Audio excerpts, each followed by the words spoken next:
사랑하는 서당중앙교회 믿음의 가족 여러분, 수요일 매일 감사 예배를 주님 앞에 올려드리겠습니다.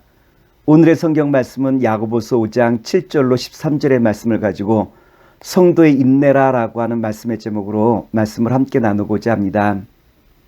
오늘 본문의 말씀은 지금 고난을 당하고 있는 성도들에게 주시는 메시지죠. 특별히 야고보 사도는 고난당하는 성도들에게 무엇이라라고 겉면의 말씀을 전해주시고 있습니까? 제일 먼저 참으라라고 우리에게 말씀 주시고 있죠.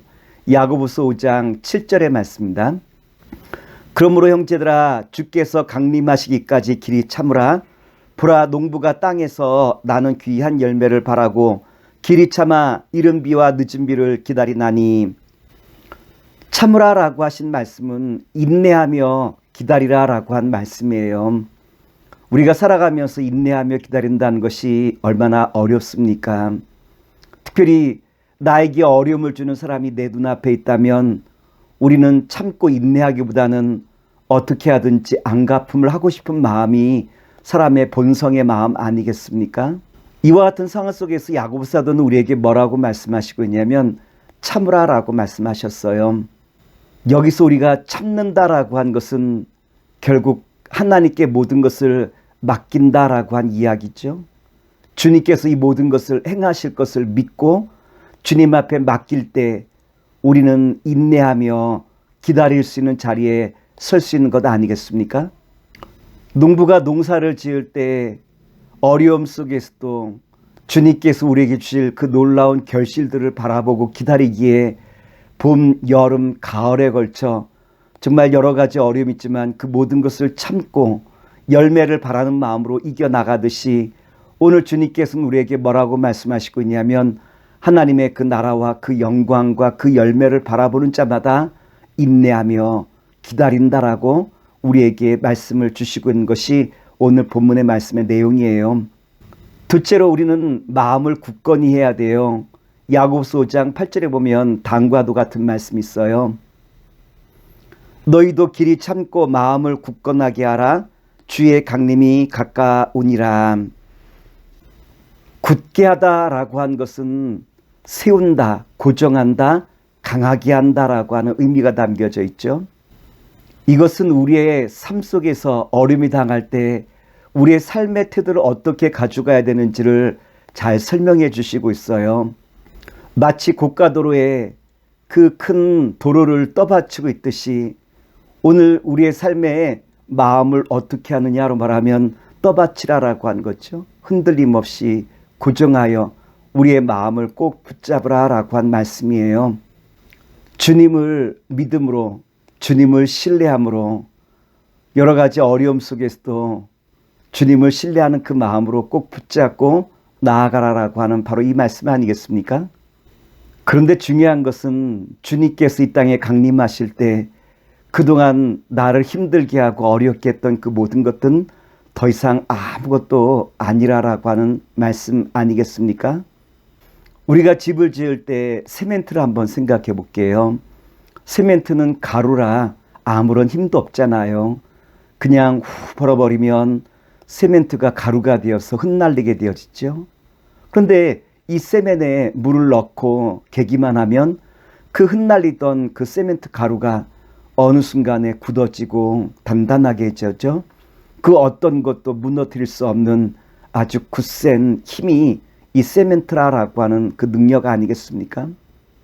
주님이 곧 오신다라고 하는 이 진리를 우리가 마음에 굳게 붙잡고 나아갈 때 세상의 그 어떠한 어려움이 우리를 흔든다 할지라도 우리는 흩날리는 존재가 아니라 주와 함께 승리하는 주님의 거룩한 군병이 되어짐을 다시 한번 우리에게 강조해 주신 말씀 아니겠습니까? 셋째로 주님께서 우리에게 원망하지 말라라고 말씀하셨죠. 야고보서 5장 9절의 말씀입니다. 형제들아, 서로 원망하지 말라. 그리하여야 심판을 면하리라. 보라, 심판주가 문 밖에 서 계시니라. 우리는 어려움이 올 때 그 어려움을 다른 사람을 바라보는 데 집중하죠. 저 사람만 없었으면 나에게 이와 같은 어려움이 없었을 텐데 지금 내가 어려운 것은 저 사람 때문이야. 우리의 약한 본성은 끊임없이 대신 정죄받을 다른 존재를 찾고 있는 것 아니겠습니까? 근데 야곱 사도는 우리에게 뭐라고 말씀하시죠? 누군가에게 그 모든 것을 넘기지 말라라고 한 거죠. 우리가 죄의 본성을 따라 살아가다 보면 더 큰 아픔이 우리에게 다가오죠. 누군가에게 원망의 말을 쏟아내면 오히려 그 원망의 말이 나에게 고스란히 다 돌아와서 오히려 더 힘들게 되어지는 경우가 얼마나 많이 있습니까? 야곱 사도는 우리에게 뭐라고 말씀하시죠? 이제는 원망하고 내 마음을 쏟아 놓는 대신 심판주이신 주님께 모든 것을 맡기며 주님께서 이루심을 믿고 나아갈 때 주께서 우리의 모든 삶 속에 반드시 역사하여 주심을 다시 한번 강조해 주신 말씀이죠. 넷째로 우리는 선지자들을 본받아야 돼요. 야고보서 5장 10절의 말씀입니다.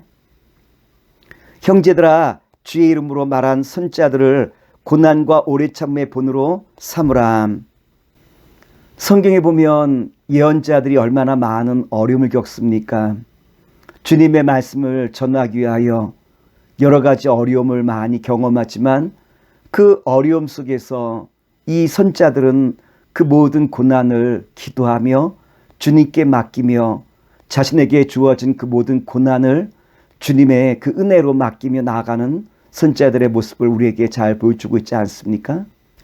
선지자들은 하나님의 말씀을 저들이 전하여 세상 사람들로부터 또한 위종자로부터 많은 박해와 어려움을 겪었지만 그러나 분명한 것은 주님께서 그들을 다시 높이시는 놀라운 은혜를 우리에게 베풀어 주셨다라고 한 것 아니겠습니까? 따라서 그들은 주님의 위로하심과 주님의 은혜의 손길을 바라보며 또한 경험할 수 있었기에 현재의 모든 고난 앞에서 주님의 위로하심과 주님의 은혜가 더 크기에 그들은 모든 어려움들을 참고 인내하며 이겨나갈 수 있었다라고 하는 거예요. 야곱 사도는 인내에 대해서 욥이라고 하는 분을 예로 들고 있죠. 욥은 얼마나 많은 어려움과 고난을 겪습니까? 그럼에도 불구하고 온전히 주님을 신뢰하며 주님을 의지하였기에 그는 그 고난 앞에서도 담대히 주님을 신하며 나갈 수 있었던 주님의 위대한 자녀와 백성이 될 수 있었던 것처럼 오늘 바라기는 저와 여러분을 통하여 욥의 인내를 날마다 배워 주님의 신실한 자녀와 백성 되어지는 놀라운 자리에 서기를 다시 한번 기도하겠습니다. 다섯째로 야고보 선지자는 우리에게 맹세하지 말라라고 말씀하셨죠. 야고보서 5장 12절의 말씀입니다. 내 형제들아 무엇보다도 맹세하지 말지니 하늘로나 땅으로나 아무 다른 것으로도 맹세하지 말고 오직 너희가 그렇다고 생각하는 것은 그렇다 하고 아니라고 생각하는 것은 아니라 하여 정죄받음을 면하라. 유대인들은 맹세에 대해서 깊게 생각하지 않았어요. 쉽게 맹세하고 쉽게 그 맹세를 잊어버렸다라고 하는 거예요. 야곱 사도는 이와 같이 말씀하신 것은 유대인들이 주님을 신뢰하지 못했기에 그들은 너무나 빠르게 맹세하고 그리고 하나님께서 이 모든 것을 이루실 거라고 한 것을 믿지 못하기에 잊어버리고 자기 뜻대로 걸어왔던 그 삶을 우리에게 잘 보여주시고 있죠. 야곱 사도는 우리에게 뭐라고 말씀하시나요? 우리가 할 일은 맹세가 아니라 우리 삶 속에서 그 모든 것들을 이제는 드러내는 것이 중요하다라고 우리에게 말씀을 주시고 있죠. 참된 맹세란 그런 것은 그렇다, 아닌 것은 아니다라고 말하는 것이 참된 맹세라라고 야곱 사도는 우리에게 말씀 주셔요. 사랑하는 믿음의 성도 여러분, 이제 우리가 바라볼 것은 주님께서 장차 이루실 그 아름다운 영광을 바라보는 거예요. 그래서 지금은 힘들고 어렵지만 장차 우리가 거할 하늘 그 영광을 바라보기에 오늘의 그 모든 아픔 속에서 우리는 인내하며 주께서 이루실 큰 영광을 바라보기에 주와 함께 날마다 이 모든 어려움들을 한 걸음 한 걸음 이겨나가는 복된 자리에 서는 것 아니겠습니까? 말씀을 정리하도록 하겠습니다. 하늘의 영광을 바라보며 오늘이라고 한 시간 속에서 인내하며 나아가는 주님의 신실한 자녀와 백성 되시기를 다시 한번 기도합니다. 사랑의 주님, 오늘 주신 말씀 의지하여 나의 모든 삶의 현장 속에서 인내하며 주님을 의지하며 나가는 주님의 복된 자녀와 백성 되게 하시옵소서. 예수님의 이름으로 감사하며 기도나이다. 아멘.